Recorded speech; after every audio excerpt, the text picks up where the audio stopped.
Good morning, students. Now I start today's class in the subject of geography, and as you know, we learn a chapter of human development. So, students, I hope you all are very well understand about this chapter and the actual meaning of human development.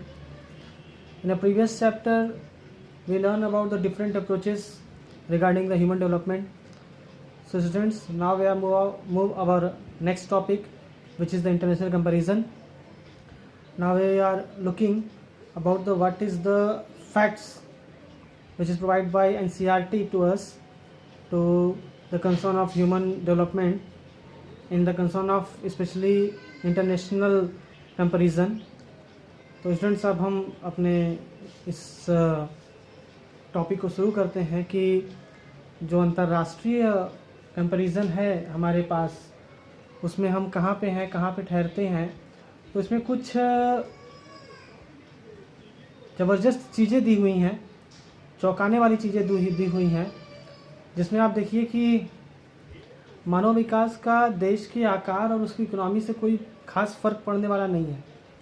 कि कोई देश का अर्थव्यवस्था बहुत बड़ा हो, उसकी economy बहुत डेवलप्ड हो, उसके आकार बहुत हो, मतलब बहुत बड़े आकार में वो देश हो, तो वहाँ के मनुष्य विकसित ही हों, ये कोई बहुत ज़रूरी नहीं है. जिसका एग्जांपल आप देखिए कि श्रीलंका और एक देश है त्रिनिदाद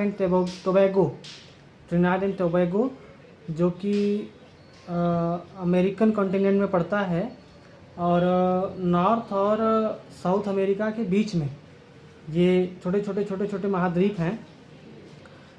और एक्चुअली इसे वेस्ट इंडियन कंट्रीज़ भी कहा जाता है. और वेस्ट इंडियन इसलिए कहा जाता है क्योंकि यहाँ के लोग जो होते हैं वो भूरे रंग के होते हैं.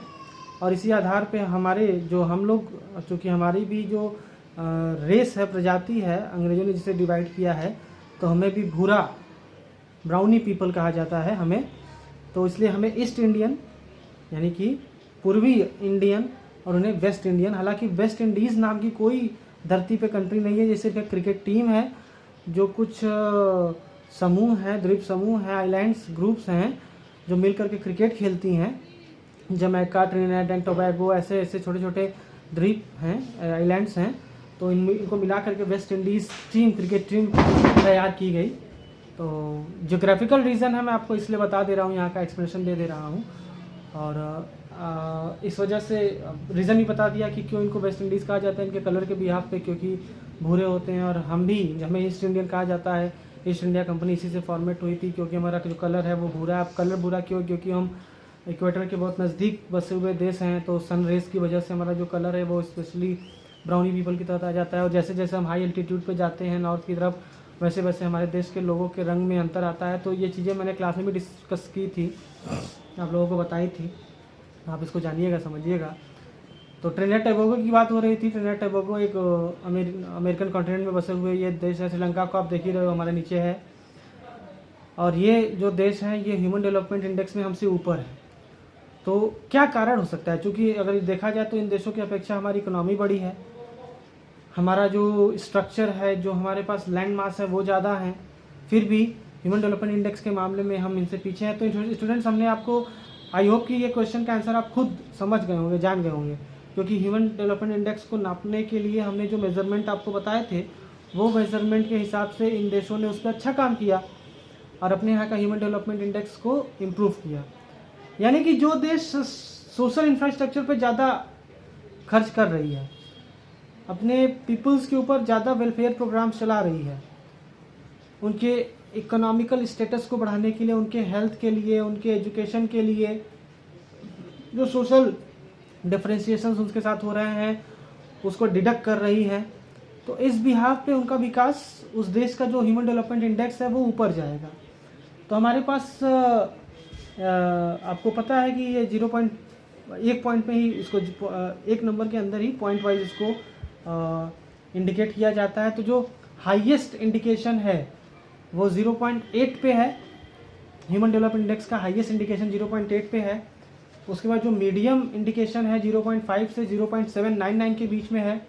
और जो लोएस्ट है वो 0.5 से नीचे है.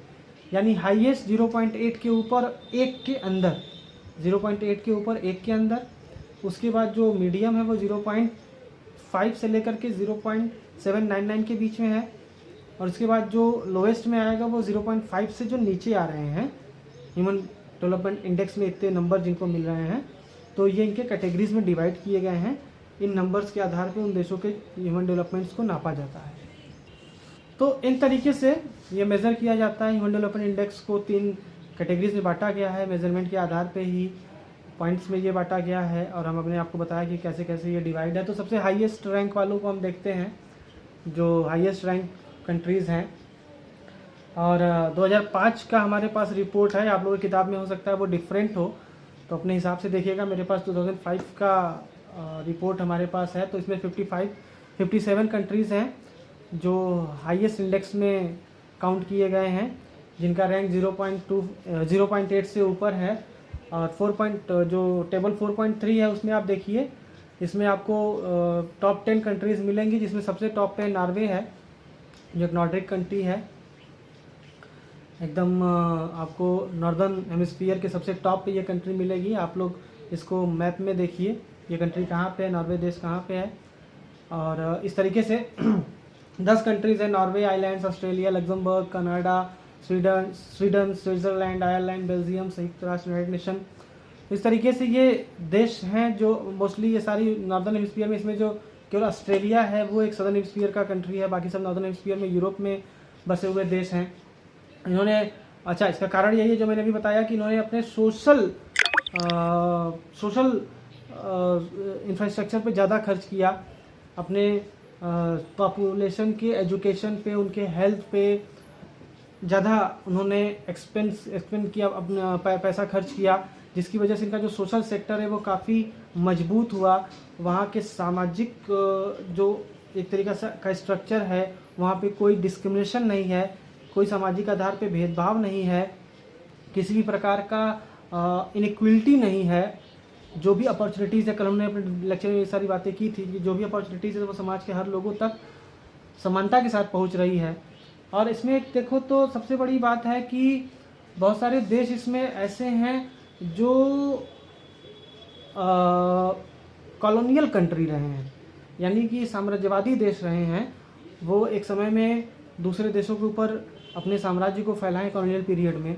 तो ये वजह भी रहा है कि वो आर्थिक रूप से संपन्न रहे हैं और अपनी अर्थव्यवस्था को, आबादी की उनके कम है तो अपनी अर्थव्यवस्था और आबादी की अर्थव्यवस्था को वो अपने जनता के बीच में उस पैसे को बांट सके हैं, इक्विटी के तौर पे बांट सके हैं।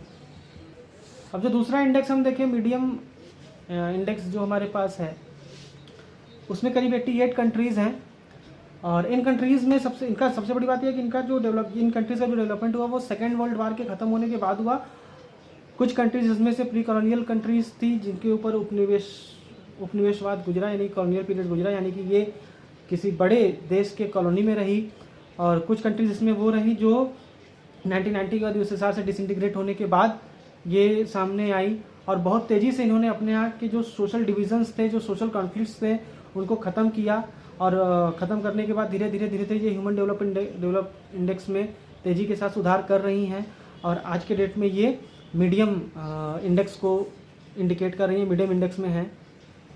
इनका मीडियम इंडेक्स में होने का एक कारण ये भी है कि जो हाई इंडेक्स वाले कंट्रीज़ हैं उनके यहाँ उतना सोशल डाइवर्सिटीज़ है नहीं, बल्कि इन देशों के पास ज़बरदस्त सोशल डाइवर्सिटीज़ है। इन देशों की जनसंख्या में ज़बरदस्त सोशल डाइवर्सिटीज़ है।